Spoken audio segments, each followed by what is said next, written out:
Meus irmãos, vão abrir a Bíblia, Apocalipse capítulo 9, versículo 13 ao 21. Todos encontraram?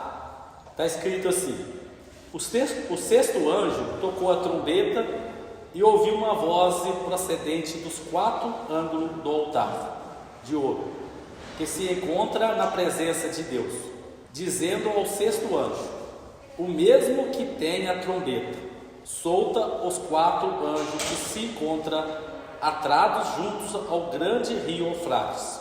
Foram então soltos os quatro anjos que se achavam preparados para a hora, o dia, o mês e o ano, para que matasse a terça parte dos homens. O número dos exércitos da cavalaria era de 20.000 vezes 10 milhares. Eu ouvi o seu número. Assim, nesta visão contemplei que os cavalos e os seus cavaleiros tinham couraças cor de fogo, de jacinto e de enxofre. A cabeça dos cavalos era como cabeça de leão, e de sua boca saía fogo, fumaça e enxofre. Por meio desses três flagelos, a saber, pelo fogo, pela fumaça e pelo enxofre, que saiu da sua boca, foi morta a terça parte dos homens, pois a força dos cavalos estava na sua boca, e na sua cauda, porquanto a sua cauda se parecia com serpentes, e tinha cabeça, e com ela causavam dano. Os outros homens, aqueles que não foram mortos por esses flagelos, não se arrependeram das obras das suas mãos, deixando de adorar os demônios e os ídolos de ouro, de prata, de cobre, de pedra e de pau, que nem podem ver, nem ouvir, nem andar, nem ainda se arrependeram dos seus assassinos, nem das suas feitiçarias, nem das suas prostituições, nem dos seus furtos. Vamos orar. Querido Deus, santo, santo, santo és o teu nome. Tu és um Deus 3 vezes santo. Tu és um Deus conhecedor da história. Tu és um Deus que sabe todas as coisas, onisciente, onipresente e onipotente. Glórias te damos a teu nome, Senhor, porque Tu és grande. Mas mesmo assim, o Senhor fala conosco. Mesmo assim, o Senhor se preocupa conosco. E o Senhor não precisa de nós. É nós que precisamos do Senhor. Louvado seja o Teu santíssimo nome, Senhor. O Senhor se inclinou para nós e nos deu o Teu Filho. Porque é por meio do Teu Filho que nós temos a vida eterna. E é por meio do Teu Filho que nós estamos aqui. É pelo Cordeiro que foi morto e reviveu que estamos aqui. E toda a glória, toda a honra e todo louvor seja dado a Ele. Pai, estamos diante da Tua palavra.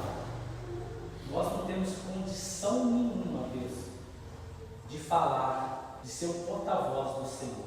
Mas eu quero te pedir, Senhor, pela Tua tão grande misericórdia, pelo Teu grande amor, Pai, use a minha vida para a glória do Teu nome, Senhor. Espírito Santo, nos inspira. Espírito Santo, nos ajuda. E quero orar, Deus, pelos demais pastores, irmãos que pregam a Tua palavra. No decorrer de todo esse imenso universo, Pai, tem irmãos nossos pregando a Tua palavra. Ajude eles, seja com eles, revela a Tua palavra. Como Paulo orou, abre a porta da palavra, Senhor, nesses países que é chamado cortina de ferro, Pai. Ajuda que a mensagem do Evangelho chegue às pessoas, aquela que o Senhor tem nesse universo imenso, Deus. Alcance elas e envia. É o que te pedimos, Senhor, e já te agradecemos por tudo, em nome de Jesus Cristo. Amém. Amém. Amém. Irmãos, o livro de Apocalipse,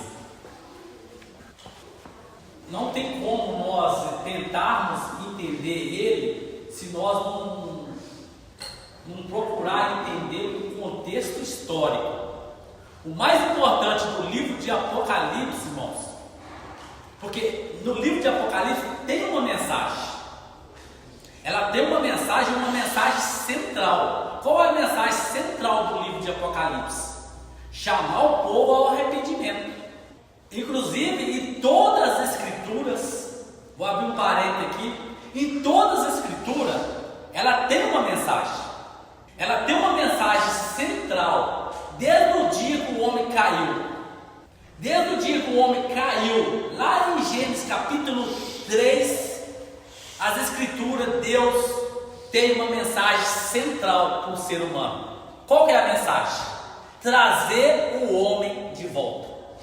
A ideia das escrituras, irmãos, não é de você ter a melhor casa, não é de você ter o melhor carro, não é de você ter a esposa mais bonita, não é de você ter o homem mais saudável, mais bonito, não é de você ter o melhor filho, não é de você ter a melhor viagem. A ideia central das escrituras, ela é trazer o homem ao arrependimento. O homem que se tinha perdido, então a ideia é trazer este homem para o arrependimento, ou seja, para o convívio com o seu Criador. Essa é a ideia. Não existe outra ideia, irmãos, nas escrituras. A ideia é essa. Então, para isso, para esse texto que nós lemos, nós temos que entender, primeiro, por que esse livro foi escrito? Em que época esse livro foi escrito? É uma época, irmãos, o cristão passava grande aflição. Mas é muita aflição, irmãos. Não é aflição igual hoje, a gente vê hoje, os irmãos chegam e falam assim, estou atribulado. Porque é uma briguinha entre marido e mulher. Estou atribulado. Outro, estou atribulado, é porque eu estou devendo R$500. Eu estou atribulado, é porque o Adilson não me cumprimentou. Estou atribulado. Irmãos, o tipo de tribulação que os irmãos daqueles dias estavam passando, irmãos, nós não temos nem ideia. Talvez, se nós formos ver algum escrito, algum documentário dos dias atuais na Costa do Marfim, talvez se nós ver algum relato do Surdão, nós vamos ter um pouco de ideia de como os cristãos daqueles dias estavam vivendo. Por exemplo, se você pesquisar alguma coisa sobre a Costa do Marfim, cristão neste momento está morrendo queimado. Se você for pesquisar algumas coisas sobre o Surdão, cristão neste momento está sendo morto por causa de sua fé. Por causa de sua fé. Então, naqueles dias, pensa, pondo no lugar, você é bonito com a sua família, sua mulher, seu filho, de repente você é arrancado. Fala assim, se você não negar a tua fé, e o sentido ali não era só o sentido espiritual não, o sentido ali é porque eles tinham o imperador como um senhor, e ele estava colocando outro senhor no lugar do imperador. Então se vocês não negar isso, vocês vão ser mortos. E não é qualquer morte, irmãos. Pensa, as escrituras falam que o marido, a ideia da escritura para o marido é de proteger sua esposa, o lar, os filhos, é de proteção. Mas pensa, de repente o imperador dá uma ordem lá, leva a mulher do fulano para ser solto dentro da arena dos leões. Pega o filho do fulano e fala com ele para acender uma tocha lá no dia de São Bartolomeu. Irmãos, é coisas brutais que aconteciam naqueles dias. Não é coisa simples que estava acontecendo. Os imperadores dessa época eram cruéis. Não era igual hoje, talvez, vamos citar um exemplo aqui do que nós temos aí de ditador no mundo hoje não era igual, era muito pior. Os caras, a mente dos caras era possuída mesmo por Satanás mesmo e fazia muita maldade. Então o livro, e quando João recebe essa visão, ele recebe nesse contexto. Qual é a ideia? A ideia de consolar os irmãos. A ideia que Deus manda a mensagem para João mandar para as igrejas, era de quê? É de consolo. Consola os irmãos. Irmãos, e Deus em toda a história, Deus é o nosso consolo. E Deus manda em toda a história, irmãos, da Bíblia, das Escrituras, Deus mostra para nós que Ele está do nosso lado. Por mais aflição, por mais angústia, por mais tribulação, pegando desde lá do início de Gênesis até Apocalipse, no fim da história, Deus está do nosso lado. E isso é muito bom, irmão, saber disso, desse contexto, é muito bom. Então, esse é o principal relato de Apocalipse.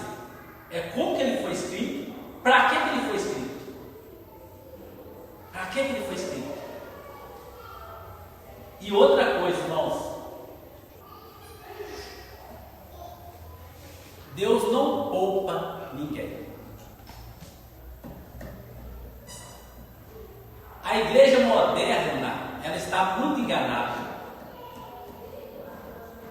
A igreja de 100 anos para cá, ela está muito enganada. Deus não poupa, Deus passa junto. Deus passa junto. Um exemplo que vem na minha cabeça aqui é de Davi, quando Davi comete o pecado com Betseba. Aquele ato de relacionamento ali, ao contrário da vontade de Deus, teve um fruto. A Betseba ficou grávida do Davi. E o Davi queria muito aquele filho. E queria muito. E ele foi para Deus. Jejum, oração, buscando Deus para Deus livrar aquele filho, salvar ele, trazer a vida. O que o Davi passou? Ele passou eu acredito que ele deve ter passado uma das maiores angústias da vida dele. O filho veio a falecer. Deus não livrou. O filho veio a falecer. Então, irmãos, essa ideia é muito bom a gente saber dela, cara. Porque a gente vive num mundo, numa igreja que só pensa triunfalista, só pensa que vai vencer. E muitas vezes, irmãos, nós não vencemos. Muitas vezes nós vamos ver as coisas, infelizmente, irmãos, é só na eternidade. Chegando na eternidade, você vai falar assim: valeu a pena, como a música do Juliano Som, valeu a pena ter passado por tudo. Valeu a pena ter passado as lutas, as tribulações, as angústias, valeu a pena. Então, essa é a ideia, irmãos. Vamos lá para nós não perder tempo, porque senão nós esticamos muito aqui. O sexto anjo tocou a trombeta e ouviu uma voz procedente dos 4 ângulos do altar de ouro, que encontra na presença de Deus. Irmãos, isso aqui é lindo. Essa voz não foi qualquer voz. Essa voz não é qualquer voz. Essa voz é do Cordeiro. Ele, olha como é que isso aqui é lindo. É ele que dá a autoridade. É ele que dá a autoridade para os cavaleiros ir. Não é qualquer um. É o próprio Deus dando autoridade, irmãos. Irmãos, se nós pegarmos o livro de Apocalipse, irmãos, nós vamos amar este livro. Antigamente, há algum tempo atrás, hoje não é tanto. Antigamente, principalmente, isso foi muito forte na igreja católica. Eles punham medo dos outros nessa linguagem apocalíptica. Eles tinham medo, falavam que não podia ler, não podia entender, não tinha como compreender. Não, mas é lindo, irmãos. Isso aqui é lindo, porque isso aqui não foge nada, mas nada do controle de Deus. Em todos, você pega lá os selos, quando chegou para abrir os 7 selos, quem que autorizou? Quem que abriu? O cordeiro que foi morto e reviveu. Agora a mesma coisa, qual é a voz do cordeiro? É ele que dá o comando, a ordem de comando. Lembra também do texto bíblico assim, sobre Jó. Deus fala com o diabo: tá vendo meu servo Jó? Homem íntegro. Aí o diabo retruca ele, fala assim: ele é íntegro porque ele é próspero, ele tem dinheiro, tem família bonita, tem bens incontáveis, incalculável. Deus falou, Deus deu a ordem: você pode tocar em tudo, de menos na vida dele.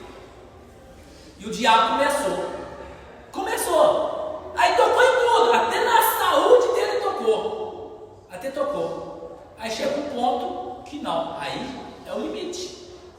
Irmãos, enquanto a gente sabe e começa a entender da soberania de Deus, que muitos crentes não sabem, infelizmente perde muito, irmãos, perde muitos, é de não saber sobre a soberania de Deus. E a soberania de Deus, ela é muito além de que nós podemos imaginar, irmãos. Muito além. Eu vi um pregador uma vez falar que Deus usa até o mal para a tua glória. Até o mal Deus usa para a tua glória. Irmãos, e é muito bom saber disso. E quando ele dá a ordem de comando, aí os cavalos saem. E começam a fazer muita matança, muita coisa. E o engraçado é que pega na fronteira mesmo, né? O Rio Eufrates aqui é o símbolo da fronteira ali. Se você pegar Gênesis capítulo 15, versículo 8, vai falar lá da fronteira que Deus deu para Abraão, e está lá o Rio Eufrates. Então é na fronteira que acontece isso, lá nesse lugar que foi escrito. E também, irmãos, e diz também sobre força e juízo de Deus. Força e juízo de Deus. Por exemplo, foram então soltos os 4 anjos que se achavam preparados para a hora, o dia e o mês. Olha para você ver, outra coisa quentinha aqui. Estava preso. Mas por que ele estava preso? Porque alguém prendeu, né? Alguém prendeu, não é qualquer alguém que prendeu. Quem prendeu é Deus que prendeu. E é incrível. Ele estava preso, mas tinha um momento na história que ele deveria ser solto. Alguém ia soltar eles.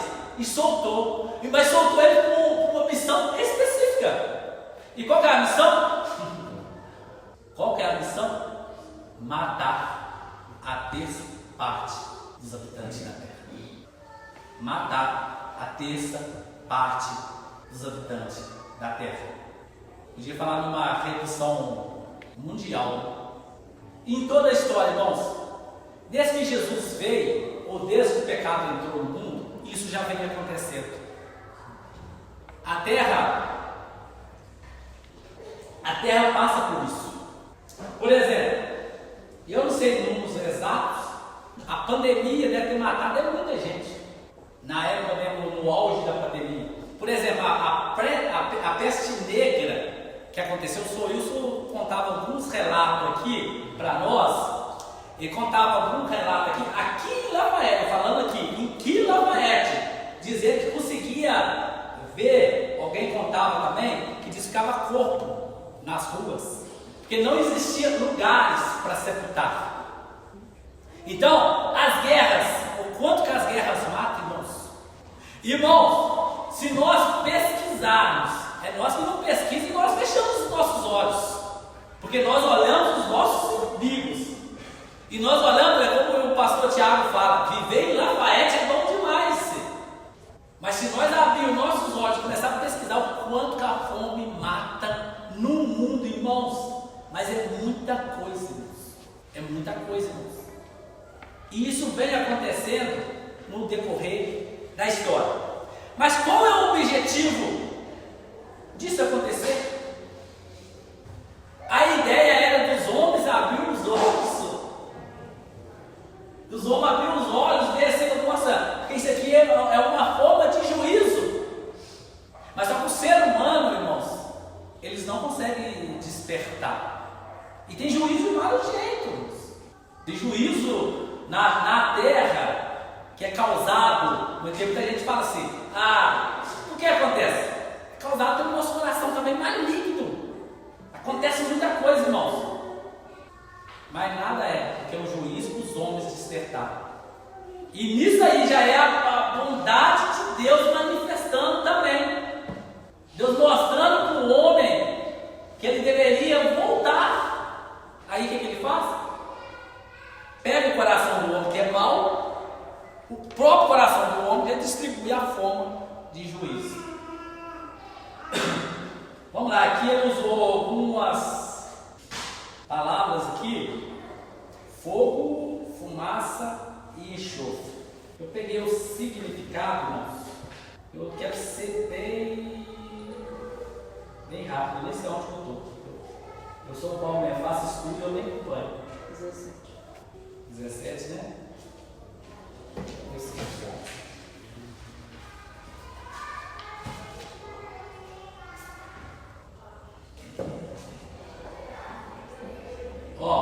Fogo, destruição. Eu tive curiosidade de saber o significado. Fumaça, caos. Enxofre, juízo divino. É para você ver, juntamos três. Qual é a situação da humanidade, irmãos? Eu quero frisar um aqui: o juízo divino. Lembra de Sodoma e Gomorra? Como que o juízo divino aconteceu ali naquela cidade e destruiu tudo? Destruiu a cidade completamente. Por causa de quê? Por causa do estilo de vida que aquela cidade estava vivendo. O estilo de vida que aquela cidade estava vivendo era uma afronta a Deus. E hoje, nos nossos dias, hoje nós juntamos esses três elementos e pode colocar nos nossos dias. Irmãos, eu não sei vocês, eu tenho reparado o ser humano, irmãos. O ser humano está doido, o ser humano está louco, está lunático, irmãos. Anda na rua e começa a reparar o ser humano como é que está. O ser humano não tem noção de nada, irmãos. O ser humano xinga o outro por causa de nada.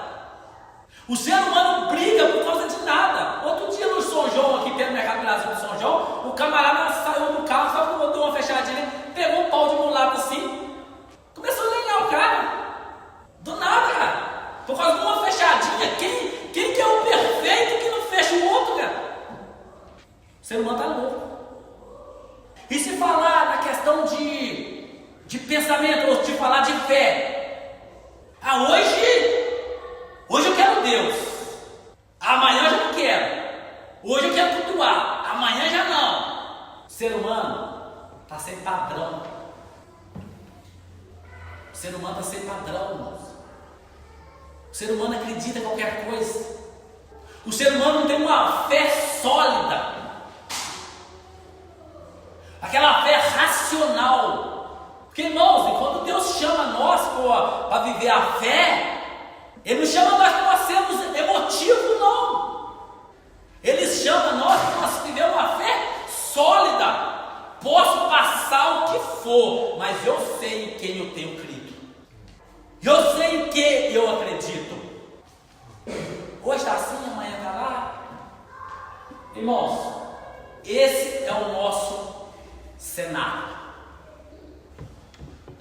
nosso cenário, irmãos, não é de melhora.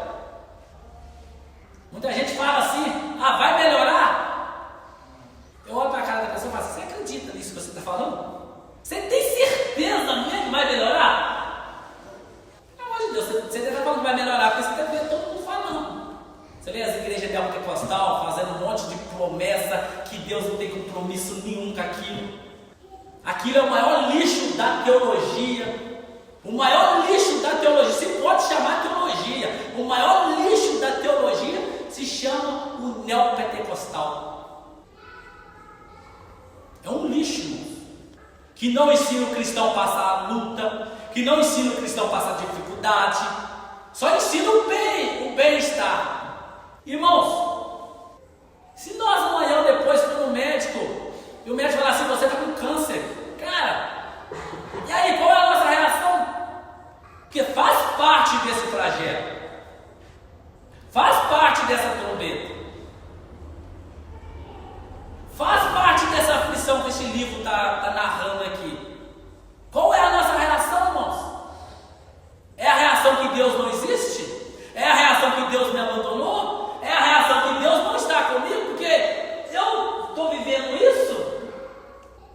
Mas eu não posso viver isso porque eu estou na igreja. Eu não posso porque eu sou fiel. Irmãos, por mais reto que nós estejamos, nós nunca vamos ser fiel a Deus. Nós nunca vamos ser fiel a Deus como Deus merece a nossa fidelidade. Nós nunca, irmãos, para começar por mim. E quem fosse sincero do nosso meio aqui, faz uma análise do seu próprio coração. Se nós vamos ser fiel a Deus como Deus merece. Isaías já escreveu isso, em Isaías 64. Toda justiça do homem é como um trapo de imundícia perante Deus. Perante Deus. Então, juntando esses flagelos tudo, irmãos. E uma coisa também que mostra essa ideia, mostra para nós o nosso coração, irmãos. Como somos? Apocalipse mostra para nós o nosso coração. Ele mostra o nosso coração. Como o irmão Adilson trouxe aqui o texto lá, irmãos, nós até falamos, mas e o nosso coração, irmãos? O que faz a diferença é aqui dentro. O que Jesus falou para Nicodemos no diálogo mais incrível da história? Jesus e Nicodemos encontrando. Nicodemos, altas horas, de madrugada, acredito eu, para que os outros líderes lá da sinagoga não vissem ele. Nicodemos, acreditava em Jesus, porque foi ao encontro de Jesus. Mas Jesus não negligenciou nada para Nicodemos, por ele ser um líder influente da sinagoga, não. Jesus falou para Nicodemos assim: Nicodemos, é necessário você nascer de novo, para você entrar no reino de Deus. Ou seja, às vezes você tem exteriormente, você está bem perante os outros, bem perante a sociedade, você está bem. Exteriormente, os outros da sinagoga veem você bem, mas interiormente, irmãos, eu tenho vergonha todos os dias de chegar diante de Deus. Eu tenho vergonha, irmãos. E eu falo por mim, não falo por ninguém. Eu tenho vergonha de ver o que passa no meu coração. Adolf Hitler matou multidão de judeus. Cara, eu não sou diferente de Adolf Hitler, não. Não sou. O fulano lá do Maníaco do Parque, na década de 90, existia muito em São Paulo. Nossa, que absurdo que o cara fez, cara. A mesma natureza que está nele está aí entre nós, está dentro de nós. Se não for a graça de Deus, irmão, quando eu aprendi isso, eu fiquei maravilhado, irmãos. Fiquei maravilhado. E aí eu amei mais e mais a Deus. Existem duas graças que regem o universo. a graça salvadora e a graça incomum de Deus. E quando eu descobri da graça incomum de Deus que freia o impulso do homem, irmãos, eu fiquei maravilhado. Fiquei assim, glória a Deus por essa graça frear os nossos impulsos. E eu sei, irmãos, sem medo nenhum de errar, é a graça incomum de Deus que freia o meu impulso. Ela freia e ela apaga muita coisa dentro de nós que nós não temos noção de quem somos. Basta nós passar por uma adversidade que nós vamos ver realmente quem somos. E vamos falar assim, realmente eu não achava que eu era assim. Aí você olha a grandeza de Deus, você olha a grandeza do amor de Deus para conosco. Evangelho é bom, irmãos. A melhor coisa da vida do ser humano é o Evangelho.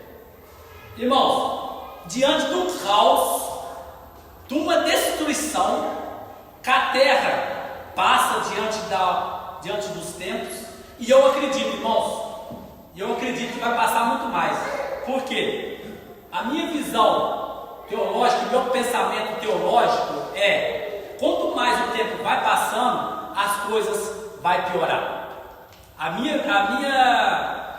Do que eu acredito teologicamente falando, quanto mais o tempo passar, ou quanto mais perto da volta de Jesus estiver, mais aflição, mais tribulação, mais angústia, mais coisas ruins, mais terremotos, mais guerras vai acontecer. E é necessário acontecer. Quem falou isso não é eu, é Jesus que falou. Mas o que chama a atenção, o coração do homem, do ser humano, é tão duro, mas ele é tão duro de que, em Deus do homem despertar, né, para as coisas, não, o homem não desperta. Muitas pessoas na pandemia comentaram assim, a pandemia, principalmente no meio cristão, a pandemia é um tipo de juízo de Deus. Concordo? Beleza. Aí a pessoa fala assim, é engraçado que o ser humano depois da pandemia ficou pior. Vocês já ouviram essa expressão? Eu vejo essa expressão quase direto. Tem um colega meu que trabalha na Alfa, entendeu? Ele usa essa expressão comigo direto. O ser humano depois da pandemia, ele está pior. Eu falei para ele assim, mas é normal. É normal. Porque o único que muda o coração do homem é Jesus Cristo. E se o ser humano não abrir o coração para Jesus, infelizmente o ser humano vai ficando pior. Irmão, pode acontecer coisas nesse mundo, igual está acontecendo, mas vai acontecer pior ainda, que o homem não vai se arrepender. O homem não vai se arrepender dos seus pecados. Infelizmente, irmãos, o homem está morrendo, infelizmente morrendo dos seus pecados. E isso é muito triste. Isso é muito triste. Porque o que João narra aqui é que o que acontece? Os homens não largaram os seus pecados. E você vê que João escreve as escalas de pecado. Ele fala todo tipo. E ele pegou tudo. Entendeu? Porque ele pegou o coração humano e falou assim: é aqui, ó, tá aqui. Os homens não se arrependeram. Ó, você, pois, prostituição, feitiçaria, roubo, adultério, pois a lista de pecado. Até parece que Paulo escreve aos Coríntios, aquelas listas de pecado que Paulo escreve, João também aqui escreveu, ele preocupou em colocar. E eles não se arrependeram. Eles não se arrependeram, vendo isso tudo acontecer. É muita coisa acontecendo, é muito desastre acontecendo. E os homens continuam com seus pecados. Existe dois pontos. Existe um ponto muito bom, muito alegre, fico muito maravilhado. Existe um outro ponto muito triste. O ponto muito alegre dessa passagem é o quê? Sempre você vai olhar assim, a terça parte. A terça parte dos homens morreram. Olha para você ver que legal, cara. Que legal isso aqui. Por que não foi todos? Diante de tanta coisa acontecendo, Isso mostra o que, irmãos? Juízo de Deus com misericórdia. Deus derrama o seu juízo, mas Ele derrama também a sua misericórdia. Ele não destrói tudo de uma vez. Por quê? Existe ali pessoas no meio desse caos que chegam a Deus. Poucos, mas vêm a Deus. No decorrer da história da humanidade, você pode ver, Deus está salvando pessoas. Deus salva pessoas, irmãos, desde o dia lá do Gênesis. Pode ver lá, Abel e Caim. O Abel já tinha a inclinação dele para Deus. Aí você vai ver, Abraão sai do meio da parentela dele, que era toda idólatra. Abraão sai, Deus está salvando. Deus usa a vida de Abraão para apontar para um que viria, para a promessa. Deus está salvando. Depois que vem Jesus, então, com o Evangelho fica claro para nós. Então o que acontece? Através da mensagem do Evangelho, porque a mensagem do Evangelho, irmão, ela é pregada no meio do caos. A mensagem do Evangelho é pregada no meio da destruição. E Deus está fazendo o quê? Deus está salvando. Deus está chamando. Deus está chamando pessoas. E Deus está chamando o tempo todo, irmãos. Mas só que os homens, uma grande parte, ela não quer. Vi um pregador falar também uma vez também, que diz que quando chegar diante de Deus, pasma nisso aqui, irmãos. Eu fiquei pensando nisso vários dias quando eu ouvi isso. Eu fiquei pensando, falei assim, engraçado, cara, no que esse cara falou. Ele falou assim, no dia que porque nós temos a ideia de que, e quando as pessoas chegarem diante de Deus no juízo, no tribunal, o que acontece? As pessoas falam assim, nossa, mas por que eu fiz isso? Mas eu não deveria ter feito, a oportunidade estava na minha frente, eu deveria ter vindo para cá. A gente tem essa ideia, mas só que é uma ideia errada, irmãos. É uma ideia errada, sabe por quê? Quem não quis Deus hoje, quem não quis a mensagem de Deus hoje, não quis o Evangelho hoje, na eternidade também, ela não vai querer. Na eternidade, sabe o que ela vai falar? Ela vai chegar para Deus e vai olhar, se conseguir olhar, ela vai olhar para Deus e vai falar assim, tu és justo de me condenar. E não quer nem saber de Deus. Essa é a grande mensagem, irmãos. Essa é a grande mensagem, irmãos. É Deus preocupando com o teu povo. É Deus preocupando com a tua igreja. É Deus querendo trazer a tua igreja ao arrependimento. É Deus querendo trazer o povo para Ele de volta. A mensagem do Apocalipse, irmão, ela nos ensina isso, irmão. Ela nos ensina isso. E ela nos mostra o grande amor de Deus, irmãos. Você já imaginou? Acho que poucos de nós imaginamos isso. Que Deus não precisa de nada, de ninguém. Ele é autossuficiente. É o único que pode falar. Ele é autossuficiente. Deus não sente solidão. Deus não sente assim, eu preciso de alguém para conversar. Não, Deus não sente assim. Ele é autossuficiente. E de repente ele resolve fazer isso aqui tudo para nos atrair a Ele. E nos chama, irmãos. Esse é a grande mensagem. Isso é alegre para nós, irmãos. Isso tem que chegar para nós no nosso coração. É motivo de alegria, irmãos. Irmãos, eu queria ter tempo para contar para vocês, mostrar alguns exemplos que aconteceu na história de alguém que encontrou o Evangelho. Irmãos, enquanto você encontra a mensagem do Evangelho, não é um motivo de tristeza, de ficar de cabeça baixa, não. É motivo de você se alegrar. É motivo, igual aquela palavra de Jesus, é motivo de você chegar lá, vender o seu campo, você comprar o outro campo que tem uma mina ali.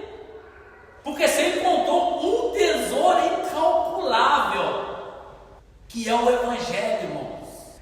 É o maior patrimônio nosso que nós deveríamos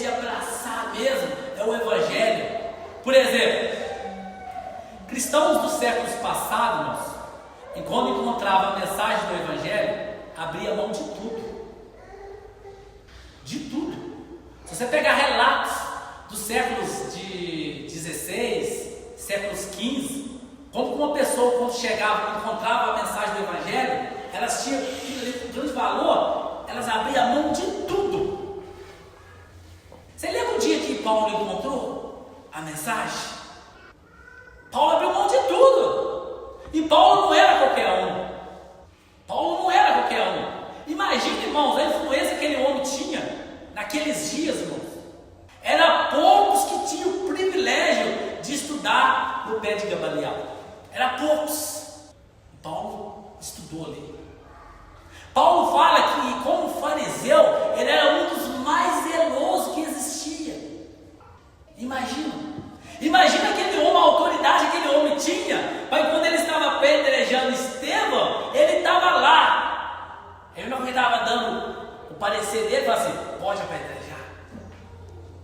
E quando o que chama a atenção, que quando ele encontra essa mensagem, o que ele fala? Me considera isso tudo como esterco para me alcançar Cristo. Irmãos, a mensagem que Deus está nos trazendo, irmãos, que nada dessa vida, nada, é mais importante do que o Evangelho. Nada. Irmãos, o nosso irmão Fernandinho ali, casadinho de pouco, filho novo, bênção de Deus, glória a Deus. Sabe qual que é a coisa? Vai passar. Vai passar. Eu vejo uma frase que leva eu a meditar muito, sabe de quê? Enquanto tá lá, é igual o Fernandinho tá ali com a esposa e o filhinho. Tá ali, dedica. Quando o filho vai crescendo, então, você começa a se envolver. É futebol daqui, é futebol dali, você começa a se envolver. Vai passando. Daqui uns dias, vai ficar só os dois dentro de casa. O filho vai. E daqui uns dias, vai ficar só um deles. E daqui mais outros dias, não vai ter ninguém. O Porsche fala assim: irmãos, viva da melhor forma que você pode viver, para agradar o seu Senhor. Sabe por causa de quê? Daqui 100 anos, provavelmente, não vai ter nós nenhum aqui. Provavelmente. Essa é a nossa realidade. A nossa realidade é essa. Tenho certeza que não vai ter ninguém. A nossa realidade, irmão. Pode dizer um bebezinho, né? Agora também. Passa as dificuldades na vida, passa as tribulações, dando glória a Deus. Irmãos, para encerrar, eu vou pegar uma frase de Pedro. Tribulação igual às nossas. Tem irmãos nossos no mundo passando muito mais. Pode ter certeza disso. Tem irmãos nossos no mundo passando muito mais tribulação do que a que nós passamos. Esse é o nosso consolo. E que Jesus Cristo está do nosso lado sempre. Sempre Ele está do nosso lado. A mensagem motivadora de Jesus foi essa, né? João 16:33. No mundo tereis aflição. Tenha bom ânimo, porque eu venci. E como eu venci, vocês também vão vencer. Essa é a mensagem, irmãos. Vamos orar? Querido Deus, amado Pai, eu te louvo, Deus. Eu te louvo, Deus, pela mensagem do livro de Apocalipse, Pai. Deus, é uma mensagem muito boa. É uma mensagem que nos conforta, Deus. O Senhor não perdeu o controle da humanidade. A humanidade está no teu controle, Pai. Senhor, muito obrigado, Deus, por o Senhor ter nos tirado do império das trevas, Deus. Deus, nós não somos perfeitos. Temos falhas, somos errados, nós erramos. E o Senhor também conhece. O Senhor conhece as nossas fragilidades. O Senhor conhece o nosso coração, porque o Senhor é onisciente. Mas eu quero te pedir, Deus, nos ajuda, Pai, a te obedecer. Não obedecer naquela forma de imposição, Pai, mas te obedecer em forma de amor, Pai. Em forma, Deus, de gratidão do que o Senhor fez por nós, ó Pai. Deus, nos ajuda. Nos ajuda a trilhar os caminhos retos. Nos ajuda a ser íntegro, Deus. Nos ajuda, Pai, a te servir e te honrar em todas as situações de nossa vida, Pai. Deus, eu oro te pedindo, Senhor, Pai. Abre os nossos olhos espirituais, Pai. Abre o nosso entendimento, Pai. Para que nós venhamos, ó Deus, compreender a cada dia, Deus, as Escrituras, Deus. Ah, Deus, que não nos deixa, Pai, que o nosso coração seja duro, Pai, conforme a Tua voz, ó Pai. Mas nos leva, Deus, dia após dia, ao arrependimento, Deus. Que nós venhamos viver, Pai, dia após dia, arrependendo dos nossos pecados, Deus. E nos desperta, nos dê tristeza, Pai, enquanto formos cair. Nos ajuda, Pai, para não cair em tentação. Mas livra-nos do mal. Essa é a oração que eu faço. Em nome de Cristo Jesus. Amém. Amém. Amém.